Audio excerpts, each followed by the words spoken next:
appreciate it.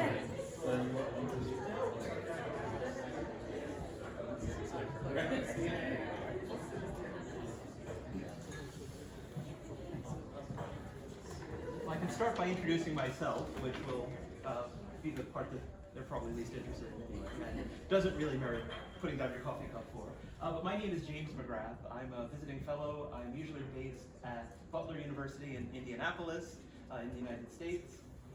And I'm here working on a book about John the Baptist. And what that has to do with these manuscripts, I will explain momentarily.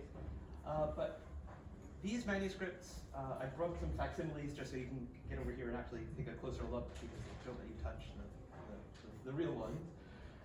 How many of you had heard of the Mandaeans before this? Even vague name recognition. Very few. And in some cases it may have been from me, right? In prior conversation. How many of you have heard of Gnostics? Gnosticism, things like that. Right? And that's one of the things that makes this group so fascinating. It's one of the reasons why I have a picture up there, is that a Gnostic group from ancient times survived down to the present day. And that's who the Mandaeans are. And so you can see that this is a group that in and of themselves ought to be fascinating. Right? They found the Nag Hammadi texts in Egypt, right? the so-called Gnostic Gospels, made headline news, people were all excited, and yet we've known about this group for as far back as we can really trace history, certainly since the colonial era in the Middle East. They're historically located in Iraq and Iran. Today, because their historic homelands have not always been hospitable, you can find large communities in the United States, in Australia, in Sweden, and there are definitely some who live in the UK as well. And among their distinctive features, like in a lot of ways, they're just like other, like the sorts of things we read about in the Coptic Gnostic texts, right? Their beliefs. But their sacred texts are in a dialect of Aramaic. They write them in a unique alphabet.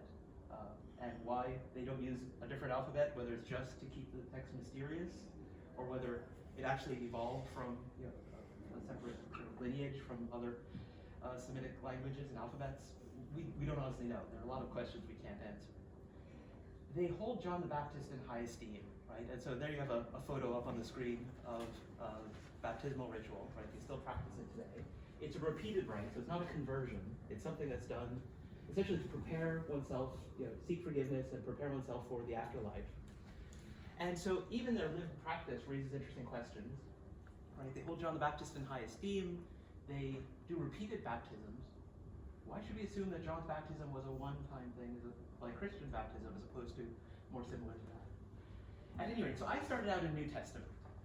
And if you did New Testament, particularly if you work on the Gospel of John, you heard about this group doing the history of scholarship. There was a time when New Testament scholars thought you could just plug this group into the background of the New Testament.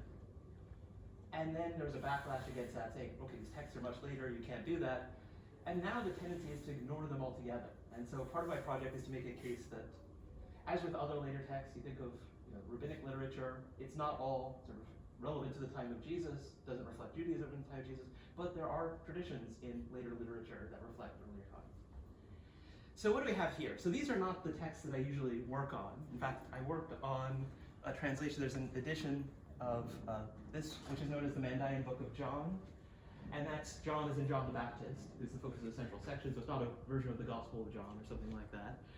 But that one, as you'll see, and the other pages look rather similar to that one, or this one, the contents are very interesting, but not as visually interesting, right, to people who may not be reading them. Whereas these, I think you'll agree, are sort of a feast for the eyes. And the style of artwork on them, I mean, we really need art historians to pay attention to this. We need other people who work on illustrated manuscripts from other traditions to dabble. So I attended a conference. It's a bit of a rarity, and they stopped doing them because there are so few people interested who would attend. But I attended a conference in Oxford specifically for people who work on the Mandaeans. And coming from New Testament, I wondered if, would I be welcome in this community? It turns out everybody is, with one major exception, Joran Buckley, who really works on this, and this is their main area. Everyone else does it in addition to New Testament, or in addition to Islam, or in addition to Semitic philology, or something like that. So if this grabs your interest, my appeal is dabble. Do contribute something, because as a New Testament person attending this conference, right, as somebody who usually has to come up with some slightly new idea related to texts they're studied a lot, every paper at that conference had a list of at least 5 things that somebody somewhere really ought to work on. And if that sounds like a breath of fresh air, you'd be welcome. So what do we have here? So this is a scroll that's known as Diwan Abatur. The Scroll of Ablartur. Abatur is this figure who essentially carries out judgment, right? And we have him depicted up there, right? Sometimes referred to as Abatur of the scales. And so there he's weighing some poor unfortunate person who's made the journey from Earth all the way up to the light world, and their soul is being weighed against a famous Mandaean priest, particularly pure soul. And what's depicted are some of the adversaries. So as in other Gnostic traditions, there are malevolent beings that stand between you and the realm of the good far above. And what you get here is essentially these, sometimes it's translated as like way stations or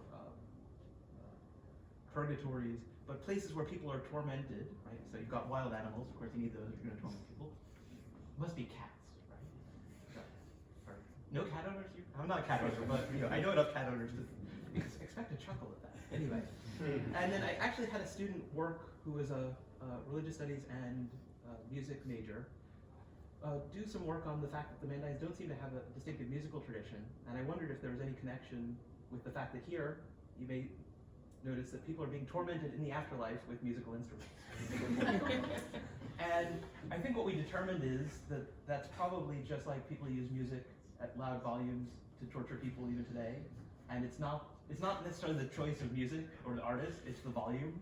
And so you'll see it's sort of cymbals and trumpets, and so things that generate a lot of noise.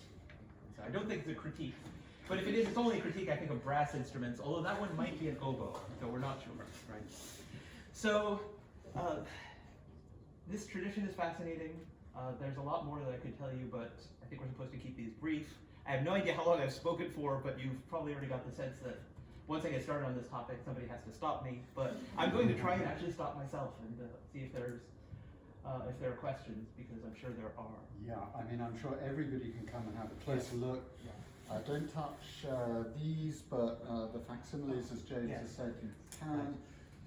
I do have one more thing I remembered I didn't mention here. Okay, go for it, and then I have a question. Right.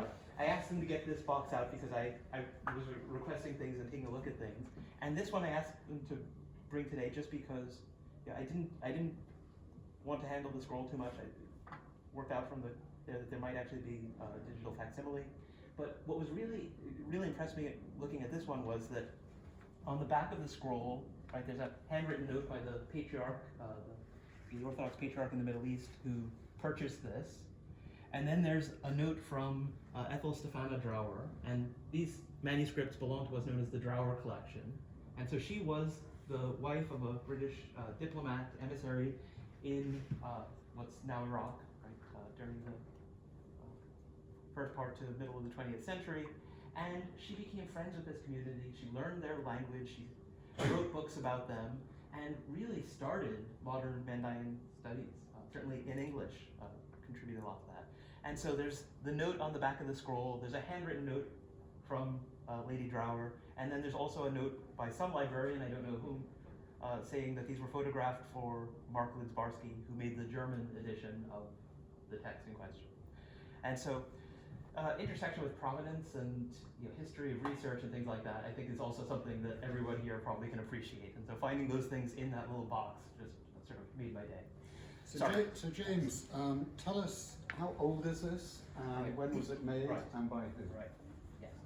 So I think almost everything in the Drower collection, certainly this one, I think is not part of the Drower collection, although it was everything sort of, I think, connects with her eventually. But most of the things that she acquired, she had copies made, so they made new copies. And so one reason why I got facsimiles here, one was because I thought you might want to look in touch and get really close to them in ways that otherwise people would start shouting at you if you do it on that side. But also you can see that there's a facsimile of a Vatican manuscript and a facsimile of that Drower made of the one that's part of this collection that is actually a fold out that goes in the back of her English translation. And so the copies were made for her. The thing that is really useful and fascinating, and is again an area that needs to be studied more,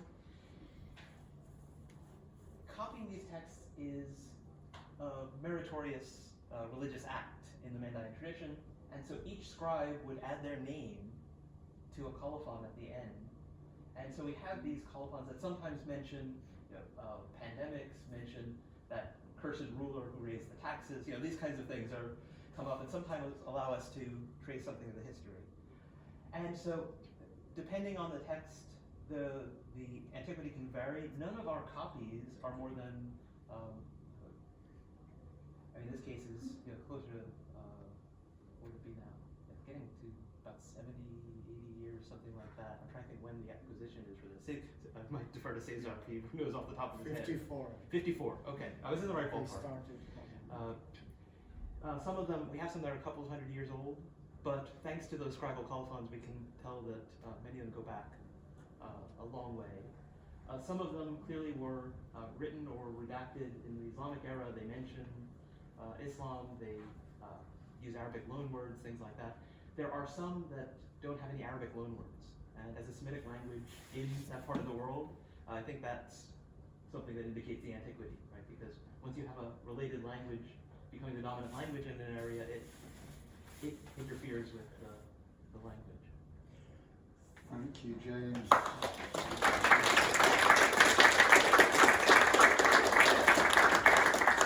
So do come, take a closer look, and I'm sure James can answer further questions.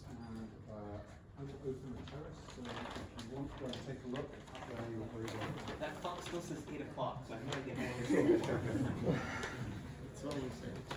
Come and take a look and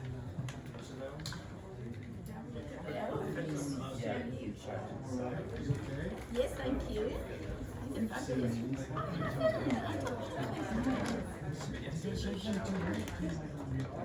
Marita, maybe. John. Yeah,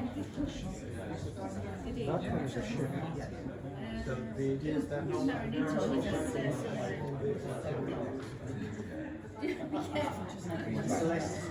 years of training to come up with that. Parallel